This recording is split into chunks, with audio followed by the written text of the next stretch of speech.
구독자 여러분, 안녕하세요. 재테크하는 청년입니다. 오늘 이야기해볼 내용은 재테크적인 내용이라기보다는 마인드에 조금 더 직접적으로 연결된 내용입니다. 하지만 이 내용도 어떻게 보면 재테크에 적용될 수 있는 부분이 있기 때문에 꼭 들어주시면 좋을 것 같고 분명 여러분의 삶에 도움이 되는 내용이라고 생각을 합니다. 일단 썸네일이 조금 센데요. 병신처럼 굴지 말라고 제가 썸네일을 써놨습니다. 그런데 이게 제가 이야기하는 게 아닌 그랜트 카돈이라는 빈민가에서 수천억의 자산가가 된 인물이 자신의 책에 직접 써놓은 말이거든요. 그러니까 이 오만한 놈은 뭐야? 보다는 도대체 무슨 내용인데 마음으로 들어주셨으면 좋겠습니다.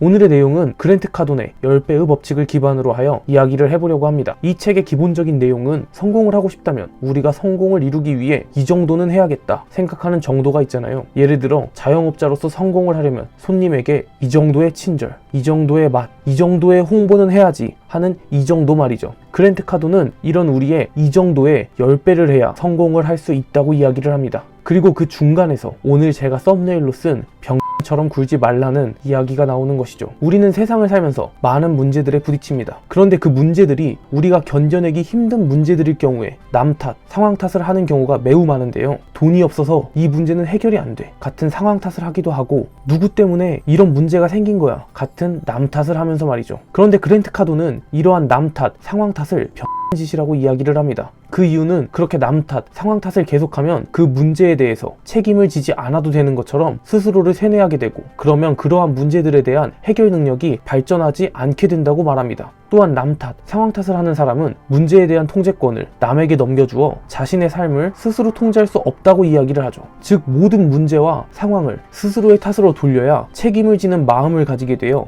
문제 해결 능력이 올라가고 삶에 생기는 문제와 상황, 자신의 삶을 자기 스스로 통제할 수 있게 된다는 것입니다. 그리고 그것에 대한 예시를 들려주는데요. 여러분이 자동차를 타고 가고 있는데 후방에 있던 차가 여러분의 차를 들이받았습니다. 분명 뒷차의 잘못이죠. 그러나 그랜트 카돈은 그런 상황에서도 절대로 이런 일이 나에게 일어나다니 난 정말 불쌍해, 나는 피해자야 같은 생각을 하며 사람들에게 사연을 이야기하고 관심을 받으며 지지를 받고 싶어하는 생각은 정말 끔찍한 생각이라고 이야기를 해줍니다. 그런 생각을 할 바에는 차라리 스스로의 탓으로 돌려보며 책임을 지는 생각을 하라는 것이죠. 그랜트 카돈은 이런 후방 차량이 들이받는 사고를 당해도 속으로 내가 10분 일찍 혹은 10분 늦게 출발했다면 사고가 안 났을 텐데, 내가 이 도로가 아닌 다른 도로로 갔다면 사고가 안 났을 텐데 라는 생각을 하라고 합니다. 이런 이야기를 하면서 그랜트 카돈은 어떠한 사건, 문제에 당신이 휩쓸렸다면 그것은 당신이 정확히 사건이 일어나는 시간에, 정확히 사건이 일어나는 장소에 당신의 결정으로 그곳에 있었기 때문이다 라고 이야기를 합니다.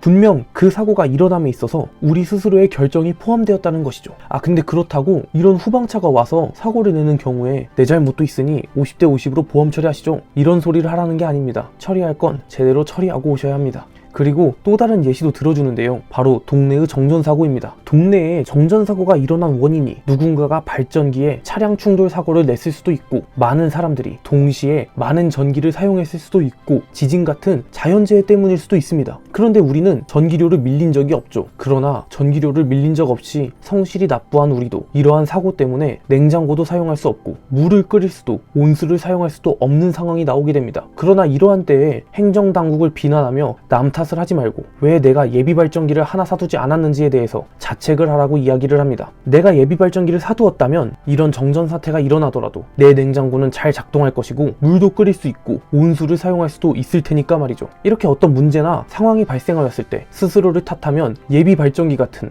해당 문제에 대한 해결법을 찾을 수 있게 됩니다. 그러나 남 탓을 한다면 상황이나 문제가 해결되지 않을 뿐더러 그냥 스스로의 기분만 망칠 뿐입니다. 그러니 스스로의 탓으로, 스스로의 책임으로 돌려 문제를 해결해 나갈 방법을 찾고 삶의 통제권을 가지라고 이야기하는 것이죠. 정말 중요한 겁니다. 내 삶의 통제권. 우리의 주변에도 이런 통제권을 잃고 문제들에 둘러싸인 사람들이 많이 있습니다. 그런데 그들은 그 문제들을 나라가 이래서, 사회가 이래서, 어떤 정치인 때문에 이런 문제가 발생했고 기성세대가, 젊은 세대가 라는 끊임없이 남 탓을 하고 있죠. 그러면 문제 해결 능력이 발전할 수도 없고 제일 중요한 스스로의 삶의 통제권을 누군가에게 넘겨줘 버리는 것이 됩니다. 그렇게 저자는 모든 문제들에 대해서 스스로 탓하고 스스로 책임지는 것이 현명한 것이고, 자꾸 남 탓하고 상황 탓을 하는 것이 병짓이라고 이야기를 하는 것이죠. 만약에 정말 만약에 여러분이 정말 최선을 다해서 스스로의 책임으로 돌리려고 노력했음에도 여러분의 결정권을 벗어난 문제가 생길 수도 있는데요. 저자는 이런 경우에도 해당 상황에 대처하는 내 스스로의 자세는 내가 결정할 수 있다 라고 이야기를 합니다. 이게 대체 무슨 말이야?